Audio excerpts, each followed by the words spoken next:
Welcome to Hoops Junction. I want to talk about the NBA restart. How are you liking the games? How are you enjoying everything? Is it everything that you thought it would be? And would it be? One of the key things that I want to stress and get right off the rip is a lot of times people want to tell you when you're doing bad. They want to emphasize the mistakes, anything that you're leaving out. But oftentimes we forget to tell somebody when they're doing good. Doing the things that they promise. We often forget to say, hey, great job. And honestly, to the NBA, I really have to say, great job. Here's the thing.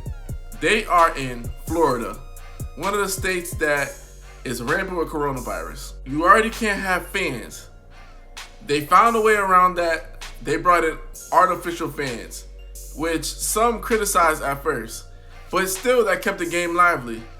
Not only do we get basketball back, but we're getting basketball in a safe environment. They tested most recently and nobody had any cases, even with the whole Lou Will fiasco when he went to Magic City. Lou special at this establishment. Skip, he got his own dish. Yeah. The sweet Lou lemon pepper barbecue. Yeah. You got to take your hats off to the NBA for having a process. And as Rachel Nichols said, they have a process for everything, down to how do you get food, down to recreational activities, process for everything in order to maintain this bubble and keep it corona free. So first of all, then and there, I'm going to say hats off. Because if you look at the Major League Baseball, they've already had over 30 cases of coronavirus. And for example, the Florida Marlins, I believe they have 24 games where they have to delay them due to the fact that the players are stepping out with coronavirus. So baseball actually could have taken a page out of NBA's book and say, hey, we're going to do a bubble as well. And I also hope the NFL is watching this as well. Because due to traveling to other arenas and things of that nature, maybe they want to consider a bubble for the time being until hopefully everything dissipates with coronavirus. And I think Shaq expressed this and Charles Barkley expressed this. No disrespect to them too. I'm just saying what I disagree with. Look, watching the game without fans in the stands is not a crime. Honestly, I feel like we're getting a more authentic game and a more focused game. I don't think people have realized this, but since we've been watching the games back, we've been getting nothing but playoff atmosphere. I know teams like Portland are clawing and scratching their way in, but even the Lakers-Clippers game, you saw that intensity. It was playoff intensity right out the gate. When Giannis played the Celtics and the Bucks-Celtics, that was playoff intensity. We're not getting any more meaningless games. Even with the rust, you saw the elevation, the competition, the trash talk. Kawhi Leonard telling LeBron James, I got all ball. Like these are the things that we're seeing because it's not a lot of audience members jabbering in their ear. And Jeff Van Gundy had a good point. He said that, hey, a lot of guys, they need that crowd to get them going.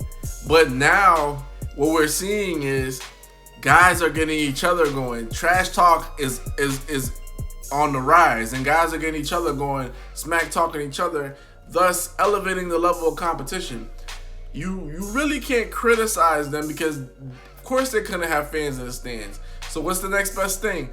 For the home games for the other teams, for the teams like Lakers or Celtics or Bucks, they had the home crowd and they let people participate by watching the game via Zoom, and then they can have their face on the monitor. So the NBA is very progressive in that, and I really gotta say, hats off, and y'all deserve a pat on your back. And here's the thing that I really have to say about the critics of the game, and maybe they should have started later. You're damned if you do, damned if you don't. You don't do the NBA, you're saying cancel the season, this, that, and the third. Why didn't they restart? If they restart the season, now you're trying to find every little nook and cranny thing that they're doing incorrectly and try to say that they need to do this better, they need to do that better. At the end of the day, to me, they're doing a damn good job because there's nothing else you could do without risking people getting coronavirus. Even down to the announcers, they have tip-top shape announcers, which are coming in via Zoom or Microsoft Teams or Microsoft Office, and then they have guys in plexiglass. They're still doing their introductions. They're still interviewing the coaches. They're doing their social justice reform, and they're really pushing their agenda. Honestly, I like the bubble. I respect the bubble. It's a lot less commercials first. the games actually, like, they play from the time that they said they're gonna play. So it's like from 3 to 6 or 3:30 to 6. You're watching a game 3:30 to 6. It's very concise, controlled, and the guys are just balling, man. You watching the game and you're not watching fans really heckle the guys. And I think this might be something going forward. They might want to push the fans back a little bit. Maybe expand the court and don't give fans so close of an access to the players. Because what I'm noticing is you're seeing the guys focus a lot more, in my opinion. That's what I'm seeing. I'm seeing a lot more focus. So that's my take on the bubble. Of course, we can always do something better. But from what I'm seeing and looking at all the other sports that are trying to restart, the NBA is in the forefront and they're doing the best.